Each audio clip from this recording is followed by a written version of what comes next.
Nothing can separate me from your love, so free. Someone told me about your love, how you can. Hey everybody, welcome again to Ishden. It's your boy Robert Green. I'm really excited about this project. You know, we started about a week ago, just airing and stuff.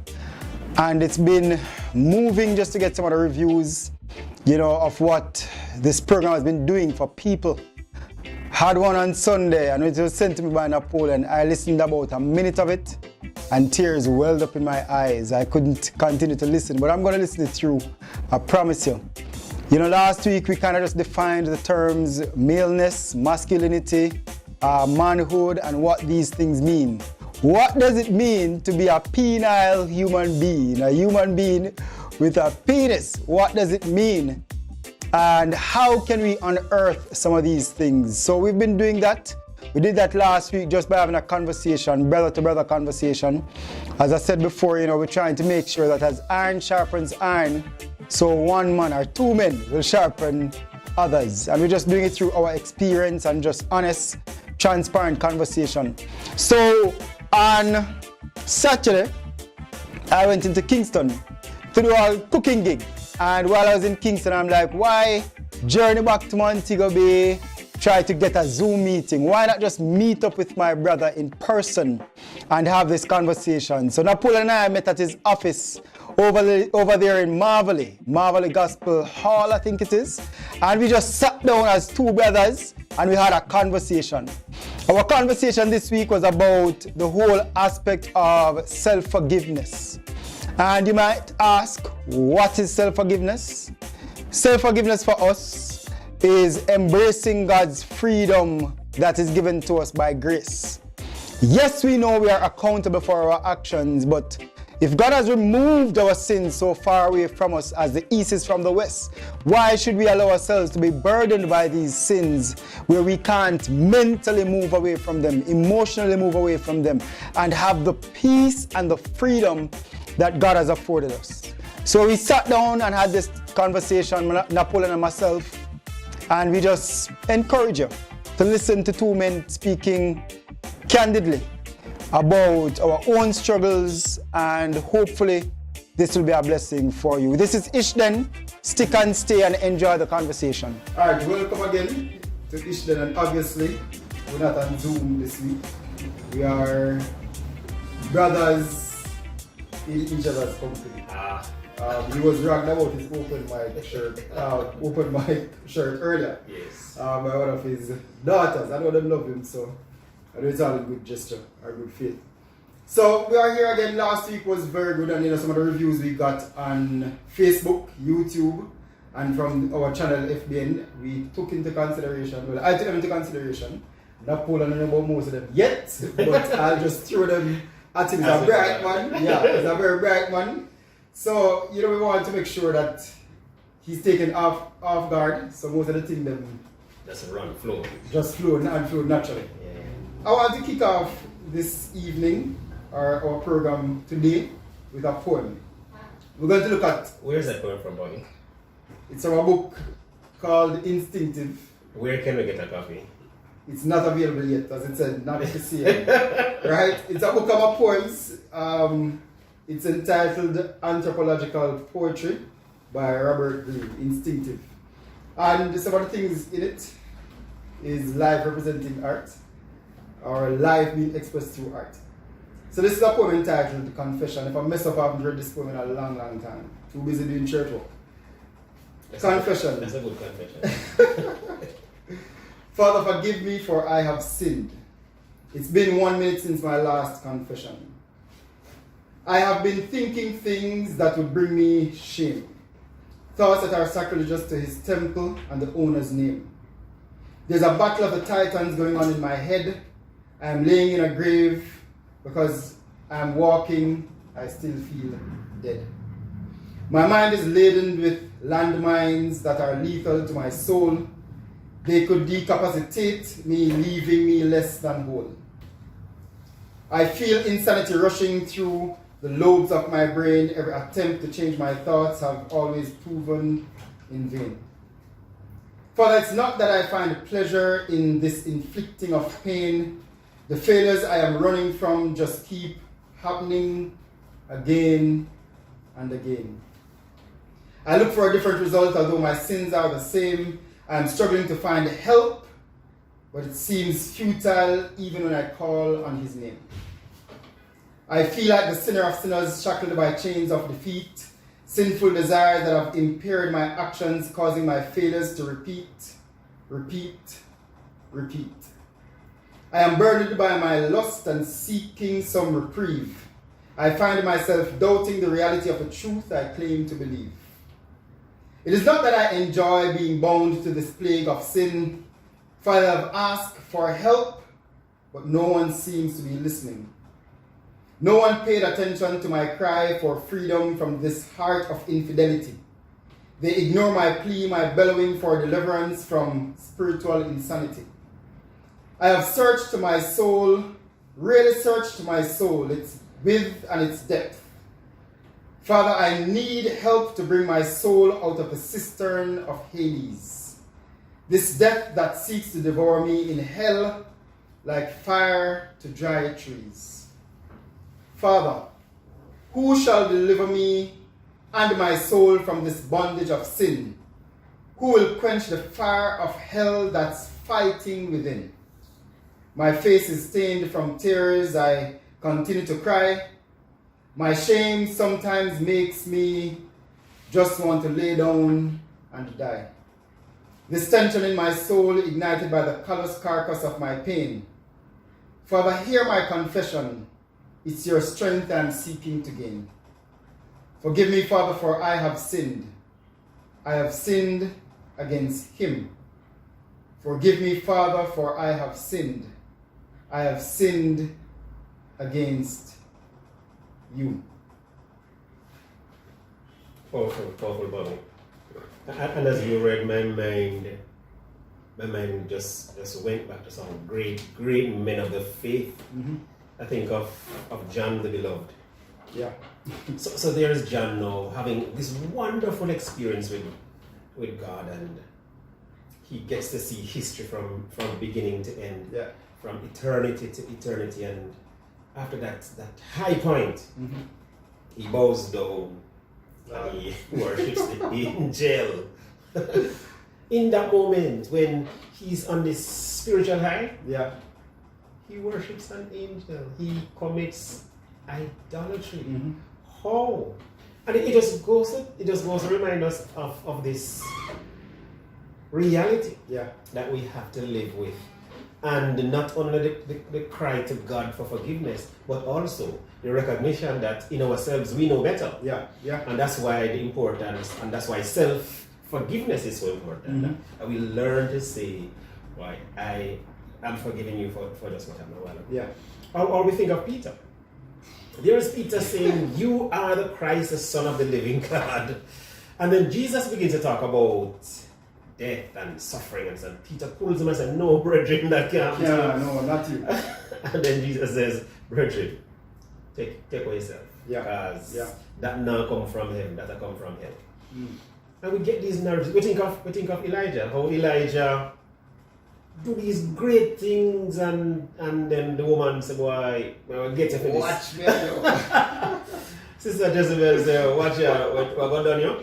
And he started to run, and sometimes we find ourselves high, low, in between, and it reminds us that the Christian journey is on these two tracks, as we see. Yeah. Positive things happening and negative things happening.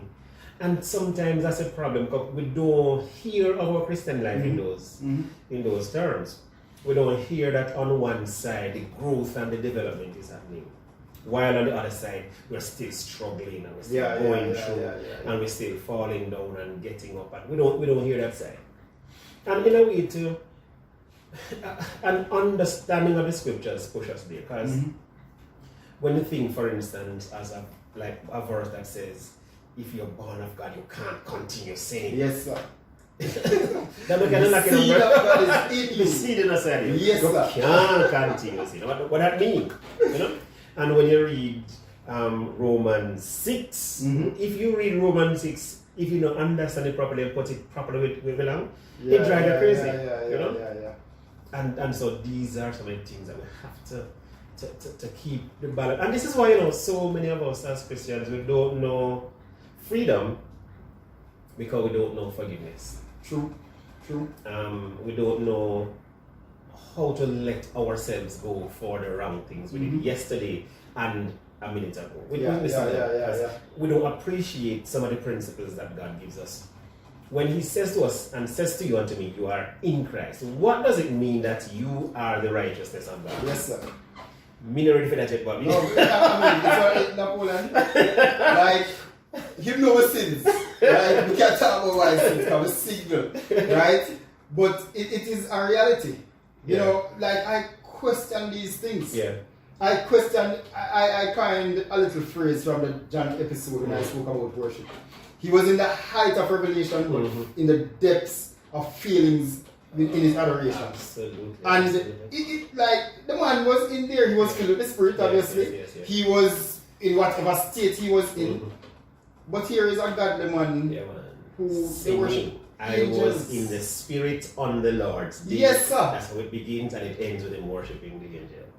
And it baffles me. Yeah, it does. And for me as well, just oftentimes feeling, boy, I'm a Christian. Yeah. Feeling condemned by my own thoughts. Feeling like, what God, what you do with me? Cussing myself. I remember cuss myself real and good. Yeah. A woman called me today and she said she just said to me, the Lord says to tell you. I was frightened at the things that she said. And I said, no, that could not come from God. Yeah. Because what she was describing to me, I don't know that about myself. Jesus. And yet she said, that's what God said. Yeah. But sometimes, I don't know, sometimes the way I see myself, and the things that come first of all, is not so much what I am doing and is how I'm feeling. Yeah, man. Yeah. You know what I mean? Yeah. But God, you can't sell nobody who will tell me that. Yeah. I know some say myself, I'm going to feel like, I feel worse than Paul. Like beyond the works of sinners. You know? And so these are just some of the things that pushes us in a direction that says, my Christianity is not authentic because I'm not living the way I perceive that I should be living it, or when my community we should be living it and so on. So these are some of the challenges we face. I remember going through a struggle and coming to you. And along the same lines, boy, and asked me just want to give up. Yes. And he made a statement to me, God doesn't just want the strengths, He's also interested in using the weaknesses. Absolutely. And that keep me under because like by weaknesses, we don't know what God put me in so much. And then people tend to see the strengths and commend me for them, but as I said, internally I'm saying, God, but I don't feel like this. True. You know, I'm not there. And along the whole conversation of self-forgiveness, there is the flip side, or maybe we have to ask the question, does it come from a place of self-loathing, self-hating? And this is where I think a lot of us as men struggle. Look at what happened to, as we were talking last week about Barabbas. Barabbas, Bar, son of Abbas, the father. The son of the father. That name must have meant a lot to him. Yeah, man, for sure. But he wasn't living it up. Yeah. And then here comes Jesus, who takes his place, who forgives him. And then I wondered to myself, as I was recording elsewhere, I was wondering myself, did he go to crucifixion and watch them crucify Jesus? Yeah. And how did that make him feel? Did it pull him to Jesus? Or did it make him hate himself some more? Yeah. And sometimes that's a net effect. That sometimes even the good things that happen to us, we say we don't deserve it. We say we become guilty because whenever we did. We become self-loathing because we don't think we should have gotten off. And sometimes this is a part of my Christianity that I don't get that. Well, it seems as though me should I get a beating for this?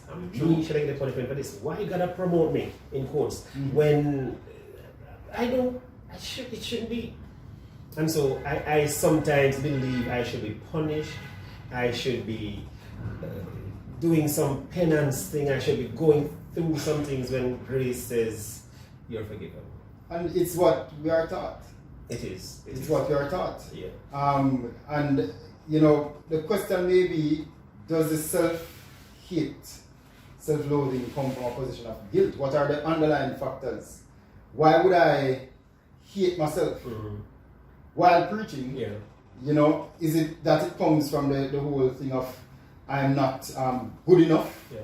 Or boy, I did this thing and I'm feeling guilty about it. And from my Pentecostal circle, I see God as a judge. Hellfire go burn you. You're living a knife's edge. What are the underlying factors that feed this self-hate? Yeah. A part of it is our religion, our religiosity. Religiosity. I've never heard of that.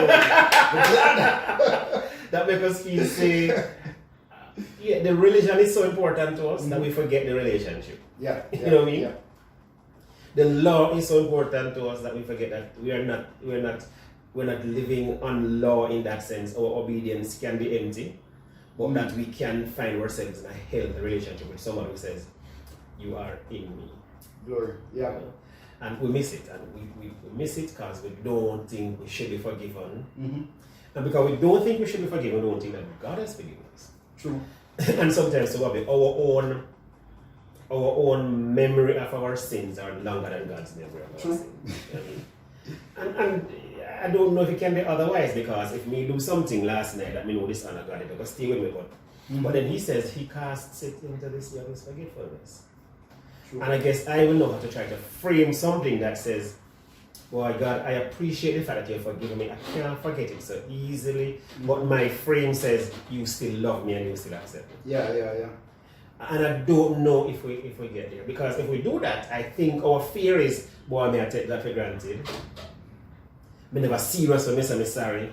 And the whole range of things we do to ourselves. That because I'm a Christian, if I sin, it means I'm presumptuous. Because I have the Holy Spirit inside of me. And we take those frames, you know, that makes it harder for us to forgive ourselves when we're around. Yeah. The history says that Barabbas went back to his life of killing. And you wonder to yourself, how did he get there? But then I ask myself, would I have done differently? True.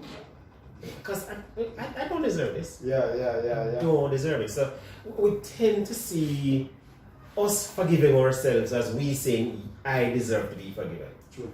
Without understanding that when I say I am forgiving myself, what it means is that I am learning to empower myself to live the way that God wants me to live. True.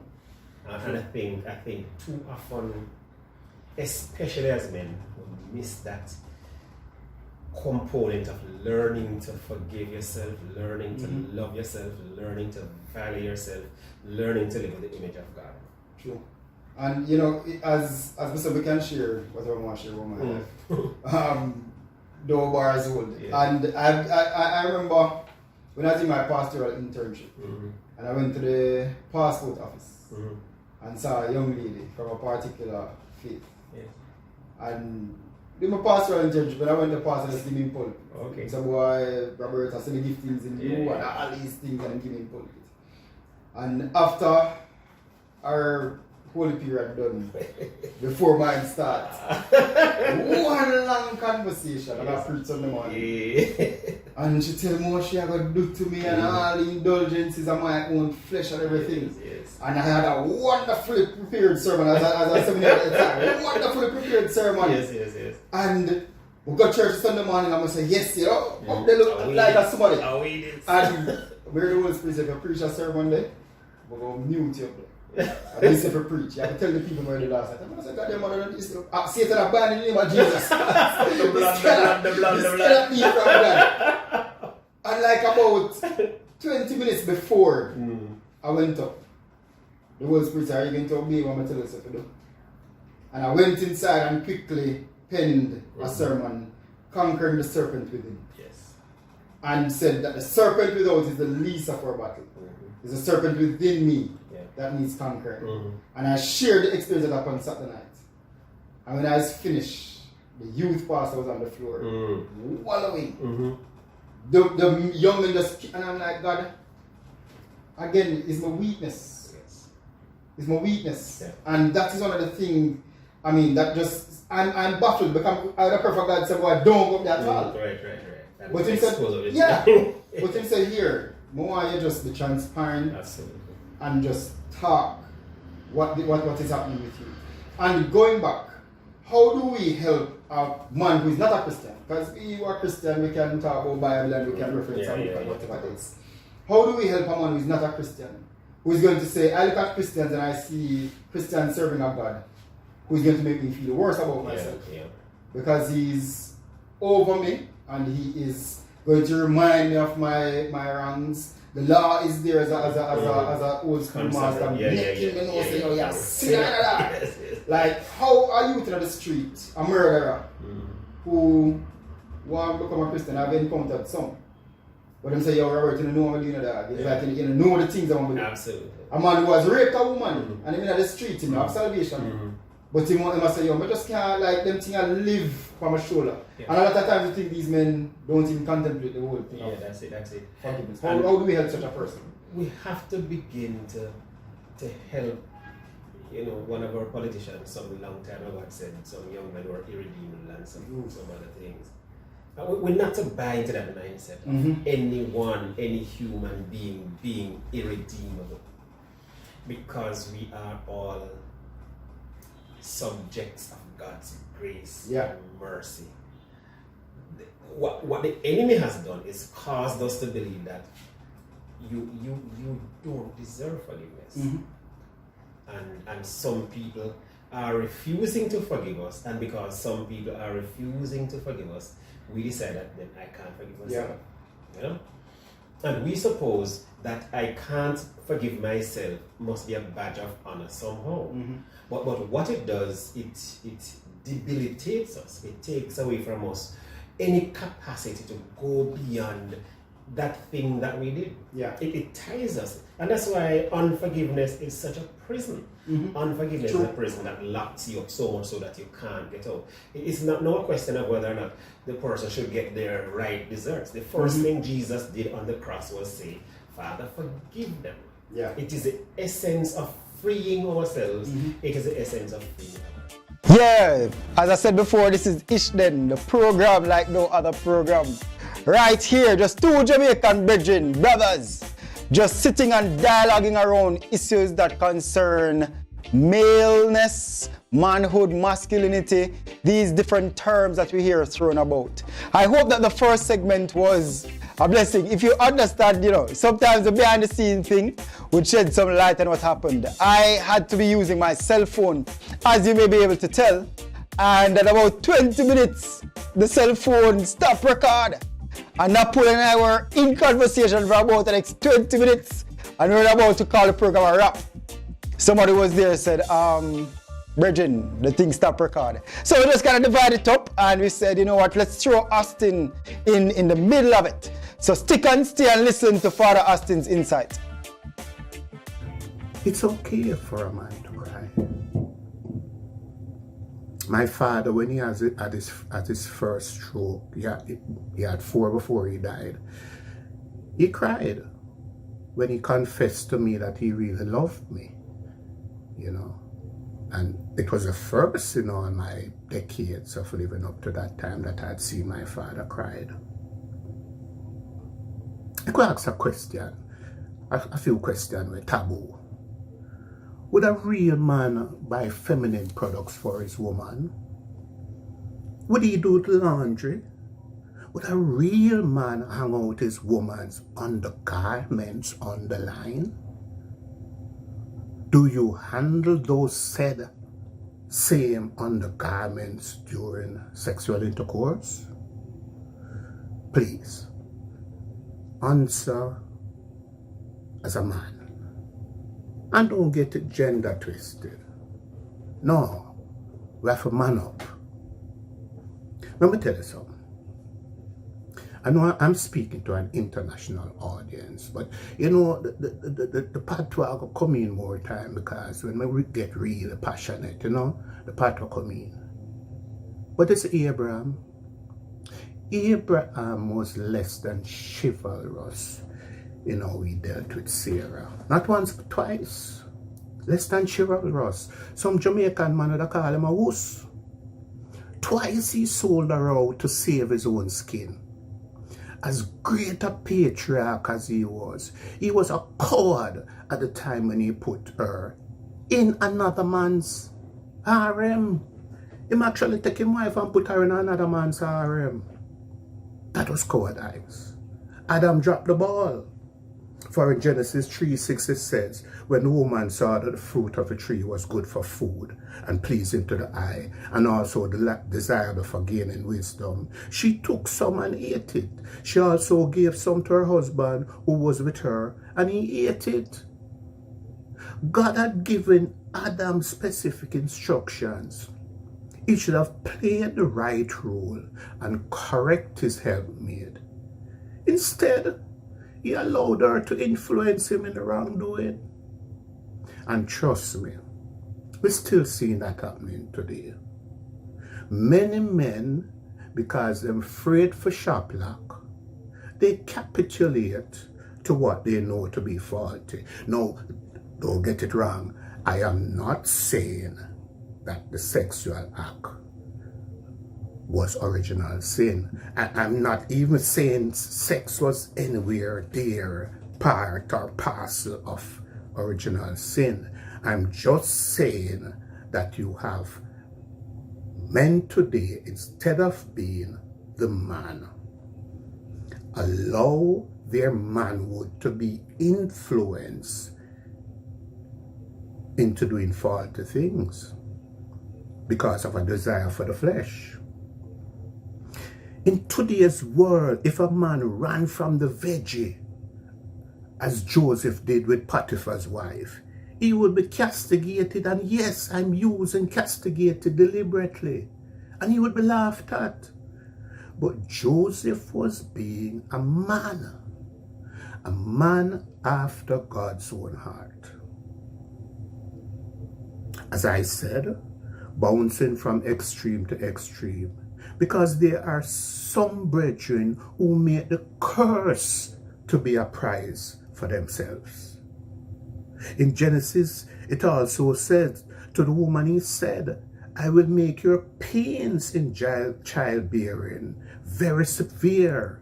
With painful labor, you will give birth to children. Your desire will be for your husband, and he will rule over you. This is a curse, brethren, a curse. And because we are redeemed, we should not perpetuate the curse of ruling over our women. We shouldn't. And don't make me talk about man like David and Solomon. No, man, them man, they're a good youth, them, you know. But them do some things in our scripture we are teach we the things that are not manly, the things that men should not do. Solomon and them gal in a bungle behavior. No, it sure will say, what man do with 300 wife? An X amount of concubine. It sure will say, no, that know where a man fi aspire to. Because them see enough wife they carry him astray. David, Bathsheba, Uriah. No, sir. Them story that shows if we just have a one burner, stick to the one burner. You know, don't bother stray with your eyes. There are there in scriptures to keep us on the straight and narrow. Enough more would I like say, but time is limited, and the brethren have said much. Now listen to me as I conclude. The deeper differences between man and woman are not superior or inferior competencies.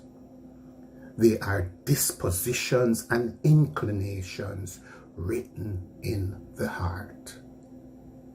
It is about what is in the soul of man. Listen this. And the Lord God formed man of the dust of the ground, and breathed into his nostrils the breath of life, and man became a living soul. Ask yourself this question. Do you want to be a man, or do you want to be a man of God? Blessings.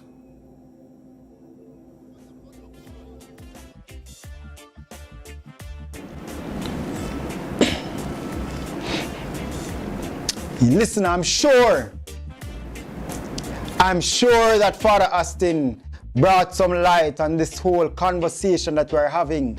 Might not be this conversation or this topic, but is it legit for a young man or old man, whichever man, to go out and buy pads for his girlfriend? Is that the definition of manliness? We in Marshall have a song about "You must be dreaming." Are we in Marshall? Oh, them fear bad man and the house cleaning. So these are some of the topics that we're going to tackle for real. So this aspect of the program, we have a riveting conversation coming up. Continuation of the same conversation we were having before. And Napoleon shared a story that was earth moving. The first time he encountered his dad and how that shaped the man that he was trying to become and trying to avoid some stuff that he saw in his father. So enjoy. I'm sure you'll be moved by this as well. So stick and stay, don't go nowhere. We'll soon come. So we spoke about the whole aspect of, self-hate, self-condemnation. But these are for things that we have done. Right. There are some things that we received, things that are perpetrated against us, and we find ourselves feeling less than worthy because of these things. In our context, it's the mother who said you're worthless like a pop because daddy didn't step up to the game. Or it's the granny because in another context, mother don't want nothing to do with the picnic, so she left the picnic with the granny, and the granny turned on stress, abusive, and these kind of things. Or the father who said, "No, so you could be a female people." Yes. Yeah, and in my own, I have my own anthology of poems from early youth as well. And I have one of those poems that talk about how my mother hurt me. I have never at any point in my life doubted my mother's love for me. She works in a cane piece at Holland Estate for all of us. There's nothing to be compared to that. She wept over us. She prayed over us. She made sure as much as it depended on her, we had whatever clothes we had was clean clothes. We didn't have shoes, we didn't have those things, we didn't always have a meal to go to bed, but we had a mother. But we also knew some of the tough things she said to us. I'm her first child. She had me when she was 17 years old. It must have been very, very tough for a girl trying to raise myself, my brothers and my sisters in a space that was very, very difficult for her at the time. And then now when she tries to get my father involved in my life, it was absolutely tough.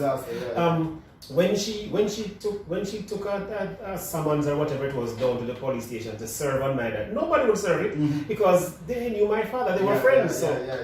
So she felt powerless because the system conspired against her. She felt powerless because the culture was saying, "Is you go breed?" Kind of a thing. Is you responsible? So she knew what to do, and that came out at me for sure, and I'm sure for Eric and the others in different ways. And we heard it. You're black like your pa. You're junker. You're dead dog. You're dead carrier. You're not come out to know me. All of those things I heard from her. Some of my siblings would have heard from her, and we never thought that's because she was wicked to us. But her frustration, her venom was poured out on us, for sure. Things that really we had no control over as children. And I thank God for young men especially who have gone through that space and have come out okay. Because it has been a grueling part of what we have. Yes, we hear that sticks and stones may break my bones, but your words can't harm me. Can I tell you that some of the words that you did with me? Yeah, man, true. On the other side of that, when we were being beaten by my mother, It was not a sit down and conversation and then let's discuss. No, No, when my mother was beating us, it was murderation, proper murderation. So she was beating us to impress the village that she was in charge of the boy. You know, and it's a boy, and he have to be beat because it's a boy, and boy not take telling. So it had to be a clear beating, and so the community had to hear that we were being beaten. That was important in terms of her putting a stamp on her family. But of course, as well, the whole sense of community understanding that here was a young woman trying to nurture her children, me, then Eric, 2 boys first to begin with, and then she's struggling with that. And then how to deal with that, how to shape boys in a space like that. Tough. And then of course, she's not only beating you for what you did in the moment, then she's beating you for what you did yesterday and what you did before. And she remembers something that she already beat you for from the time. And so everything is coming up. So it was a proper murderation. And on top of that, Bobby, my mother stuttered. So they say, here's our every beat, me, say, you, feel, no, in your kid, me. You understand? Absolutely. So, until the year, until I am down at the bottom of the road, seriously, you're killing the boy. And I'm sure many of us can identify that. And for some of us, out of our respect for our mother, we allow it, and others have grown up bitter, and angry against mother. So the mother paradigm for them is wicked. In fact, some of them have turned against women. True. And have found themselves in unhealthy male-male relationships as a consequence of having found themselves in those situations. Some have found identity not in family, but in a gang. And many of them have gone through homosexual rites to join the gang and so on, so that they have lost everything. And if they can go through a homosexual experience to be in that cat, there's nothing they won't do. You know? And so many different ways have suffered and have been wounded and are carrying the wounds and are perpetuating the wounds. So that what we find with some of these boys is that they become angry and hostile and anti-establishment and anti-family. That's a mantra. All of that. And we see that because too, some of them don't think that they live beyond 21. True. Some of them live that they go in a way that said, whatever, I'm going to go president. Anyways, that happened to my father. There's a fatherless school mentality, and all of those kind of narratives that have informed so much in terms of how our boys have been socialized, not because they make choices, but because of how they were beaten, how they were battered, bruised, how they were abused, and how some of them were sexualized from very early. From very early. And that's another thing in Napoleon. We don't, in the church, we don't discuss the issue of male sexual abuse. Absolutely. Right? Absolutely. When the man is the victim. It's always, and we understand, but there is no space. There is not, legally, there is no space for a man to turn up at a police station and say, he was raped. I was raped. You laugh and say, nah man, you just get so front if you can say that, you know?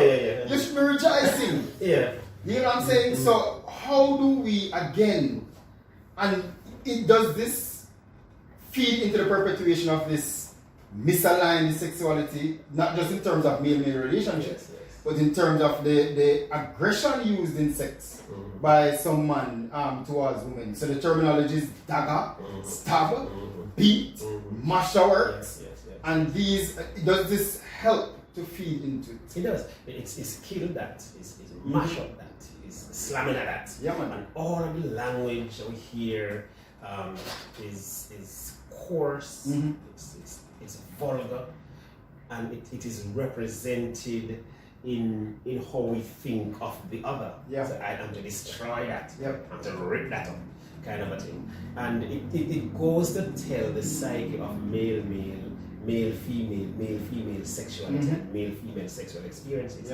and how men see women, and again, Bobby, how a lot of our women in this power structure end up accusing themselves, feeling guilty, suffering unnecessary shame when her being a girl, wearing her clothes the way she wants, trying to have a good relationship with a male, end up being raped and molested and touched inappropriately. And the result is somebody says, boy, you did a beg for it. You know what I mean? Somebody says, and that's it, got here for. And especially when a girl comes to church and was raped, how she's treated by the congregation. You must have done something wrong. You must have gone in the way of the man for him to have done that. As if to say, when that girl had said no in the moment, that her word meant nothing because her frack did already shot. You know, these are just some of the things that will change in the thinking, in the psyche, especially of men who just see women as a part of their right. And theirs their right, or property to be exploited. Or a culture that pushes a notion that somehow the woman is just there to serve male sexual. Again, sadly, Robert, we see notions of it in the Bible if we don't understand the narrative properly. And sadly, we see that in how some of our church leaders treat our women. Yeah, true. That needs to be fixed as well. True. And that matter, how crucial is it to forgive? And you know, we're looking at male issues, but we're speaking to more than the male community. Right. You know, I had a response from a female who was raising a young boy, and she said she's glad that she's watching this. Yes. But how do we speak to the overall thing of forgiving others so you can forgive yourself? What does that mean? One of the things that our sisters have to learn to do, those who are being raped, sexually molested, sexually abused, and I want to say to you, it's not your fault. It was not because your frock was too short. It was not because it was night. None of those things. It is because some man was wicked and has done this to you. Stop today. Stop blaming yourself for what happened. You didn't do that. So we have to have a different kind of conversation, certainly on that particular point. But hear us say from this vantage point, it's not your fault. And you may need some help to work through what's happening with you. But let's change the narrative from thinking that you did something wrong and it must have been that you caused it on yourself. Let's begin there to start. How can that young woman begin to talk, to change her boy's perspective, to help him to live in the way that he could live and should live? Is begin the conversation early. As he is able to appreciate the conversation, begin to share with him. Importantly though, begin to affirm him as male. He is a boy child, and help him to appreciate the fact that he is male. And that means something because that's how God brought him into the world as male. And help him to understand as best as you can what it means to function as a boy, how to function as a male as he's growing up into manhood. So start the conversation there, and that's a key place to start. I think that's important about it. And for the young boy, you know, who has issues with his father, for the young boy, you know, who is struggling to be something, wanting to be something but can't come from under the burden of what that he did to me. And maybe the young boy as well who was molested by an aunt, an uncle, whoever, but as well is struggling with finding himself, struggling with forgiving himself because me make this happen to me.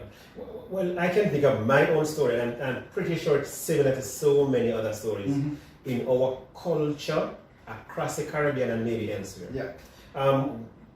I did have my father when I was growing up, and when I see a helicopter passing, I just tell people that my father is a helicopter driver. So now come on no PTA meeting, no come on in that church, and that was one of the things. Because my father don't do those things. My father is a helicopter driver. I'm busy. Important job. Yeah, very important one. So when I see a helicopter at school, I just say to the youth, Daddy that. And they held me in high regard, you know, because my father was this mystery man.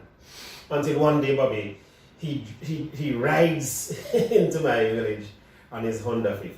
And what a thing it was. Me playing with Blue and Gary and Tony and Denzel and all of them. full of white man because we're in the in the road. We don't know what clothes is in the sense of clothes. We have like a little piece of thing with a.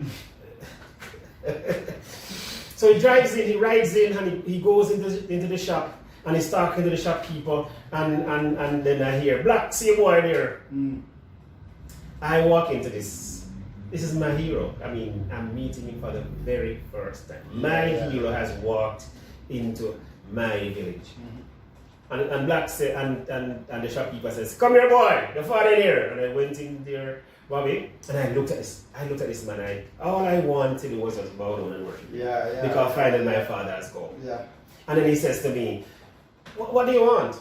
I don't know if it was in derision. I don't know, because looking at me, I don't know that I would have wanted this boy looking all marred up, all dirty, barefooted, head natty.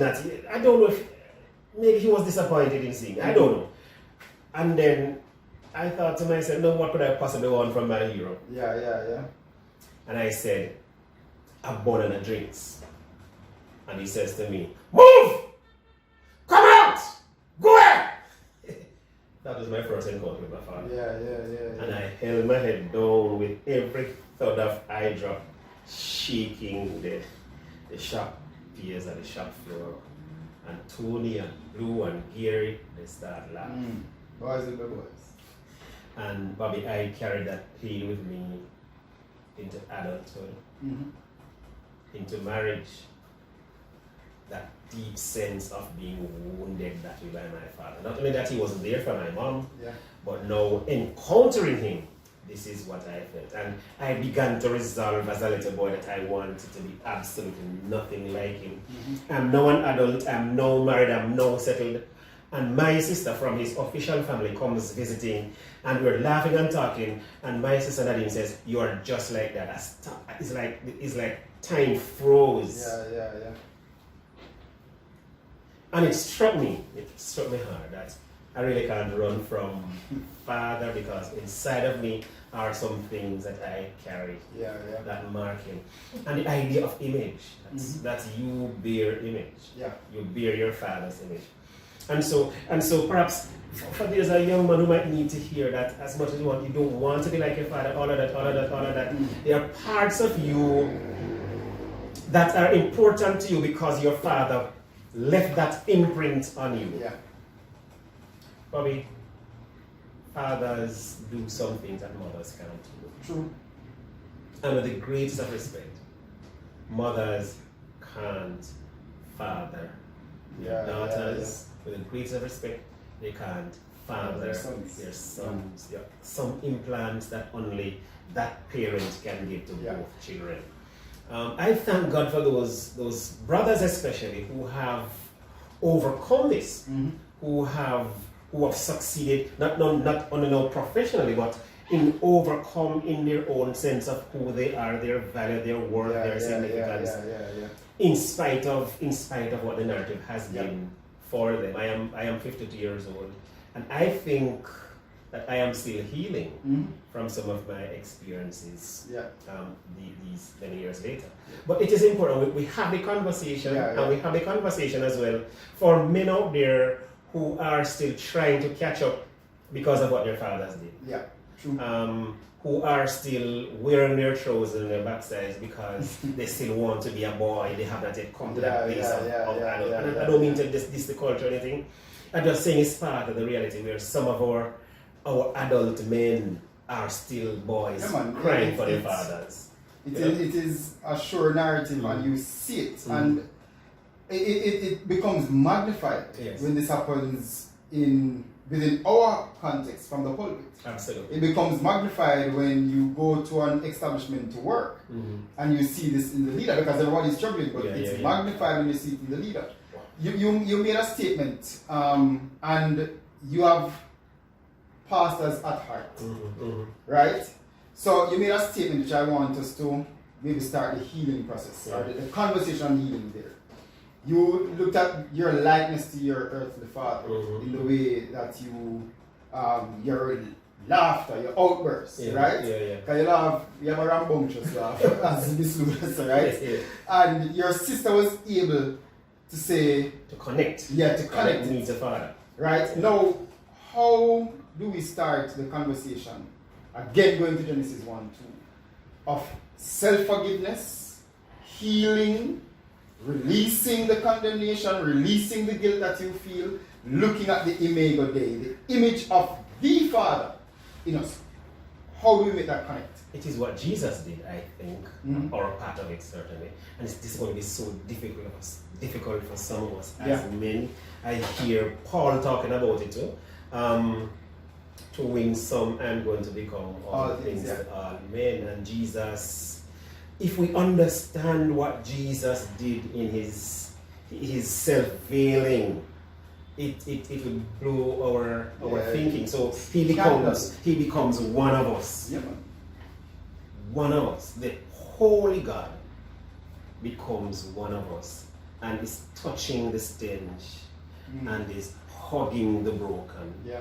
And I wondered to myself whether or not, as a pastor, if I'd be willing to pull my trousers down and drop it down my waist so that I can go and sit and have a conversation with those youths, not because you want to affirm the thing, but so that you can have a sense of identity with them so that I can move to the next level without what the congregation or others have said. You're losing me? You're crazy? How you must be can't. here? I can't. Bobby, we'll lock you here. I can't. It's necessary. Absolutely. It's necessary. It's part of the Jesus story. You know the big theological words. Let's not trip over. That says identifying with people where they are. The problem is we are so other that we can't connect with another. That's a part of the problem. We become so other that we can't connect with another in our own space. So this youth will never come to this church because the pastor now identify with me and talk a certain kind of language. In more link up with Rabbi Zacharias than with Muta Baruka. You know what Rabbi You understand? So there are all of these narratives that we have to face and we have to confront in our own culture and with our own cultural dynamic. If we're going to lift people first in terms of their thinking about themselves, we have to understand how they are thinking. Yeah, man. We have to understand why they are thinking and we have to have a conversation there. We can't start it at this high flown level. They can't assess it. It's not so much a location as it is what's happening in the mind. And we have to begin the conversation there. I think it's critical. And I think we as church are dropping the ball. You see, the Judaizers in the early church, they wanted the people to become Jews before they could become Christians. Yeah. And somehow we are in our trying paradigm. to do the very same In thing. our paradigm, I want people to be brethren before they can become Christians. Yeah. You want people to be tongue speaking, Holy Ghost filled, water baptized before they can become Yeah. Christians, and without accepting people, just as Jesus did. Yeah. The girl who was caught in the very act of adultery. Jesus embraced her where she was. Never pressure her, cuss her out, and how could you? No. Yeah. The girl who went by the pool, the place to get some water. Conversation there with her, and if we can begin a conversation with people, the girl with the issue of blood, that's a conversation with people where they are, hear them, giving proper judgment, keep the narrative simple, and critically, you live it out. Yeah. Because what people want are men living it out. Authenticity. Absolutely. And transparency. Absolutely. And when we say we want it to be authentic, we're not asking you to be holy. No. We're not asking you to be perfect. We want to hear your struggle too. Yeah, man. We want to hear when you did drop the ball and what you did when you dropped the ball. We want to hear that you're a human being, maybe a few steps ahead, but we're walking together. Yeah. Well, that's important. And I think one of the things, just to use an analogy, we are too often trying to pull people out rather than to push people out. Oh, absolutely. And the pushing people up, meaning I need to get down there. Absolutely. I am not up here trying to wave you and say, jump on and me catch it, jump up, me catch it. You know, I'm down there with you in your mire, letting you know that I've had this experience as well, and I know where the hand hole is. Like when I did climbing while in Northern Ireland, I never went to a place that I had never climbed before. The persons I went with, they knew where the hand holes were for me to get to the peak. So when I'm putting the belly rope and these kind of things, they could see when I'm stuck. Yes. They could say, Robert, just lean towards the right. And I can't see it. But you can trust them. every single time I just push my hand around, there was a crevice in the rock that I could use to navigate myself out.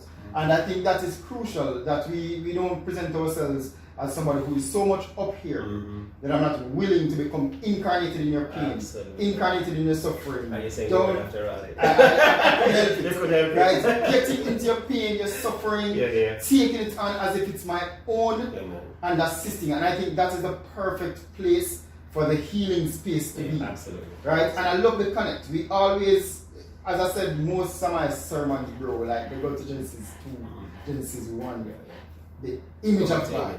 We have to connect. Boys have to connect. Our men have to let them know, listen, you have, it's marred, it's tainted. I don't like to say everybody has spark and the divine in them, but it's true. There's something here. I don't like the language, but it makes sense. And we have to connect men, connect our boys to this imago Dei. If there is no image, Bobby, there is no kingdom. There can be none. And we can't teach kingdom until we begin to teach image. There can be none. It's important, and we have got stuck in a Christian mold that knows nothing of kingdom. We have gotten stuck in a Christian mold that is almost. We have gotten stuck in a mold, a Christian mold that is almost anti-kingdom. It's in many cases we find that, and it has to be fixed in Christian thinking. In many cases. So when we begin to understand kingdom, just as we were talking about last time, we centered kingdom in relationship. Yeah. Jesus says, "I'm about my Father's business." And our identity first is in relationship to image. Yes. And that's a conversation Jesus had with those whose image is on this coin. Yeah. So, and they say Caesar's. Well, but the real question is whose image is on you? Yeah. You know, and I think very often we miss that part of the conversation because we want Caesar's image or some other image, because image is so important to us. And if we don't deal with our own issues, the issues of forgiveness, the issues of our inner wounds, our inner brokenness, the fact is it is so because the image has been broken. The image has been shattered. And what Jesus does when Jesus comes is a renewal of image. So he brings you into new creation. He brings you into a new sun. He brings you into a new day. He brings you into a new word. He brings you into a new space. And that's what kingdom does when we embrace a new image. And you know, one of my favorite scriptures, let this mind that is in Christ Jesus be also in you. Philippians 2, And there is a place for the reshaping of the mind in the self-forgiveness framing, in the freedom of self framing. And though we're using the word self a lot, we want to know that we are not saying, you know, that through some self-serving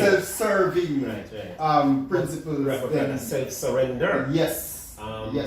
So that we can find our true self, because the more we look like the image, the more we find our true self. And the more absolutely, that's what the epitome of manhood is Christ-likeness. Absolutely. And the more Christ-like we become, the more human we become. Yes. Because we have some wrong notions of humanness. We are somebody, for instance, say, I become a human, let me do this.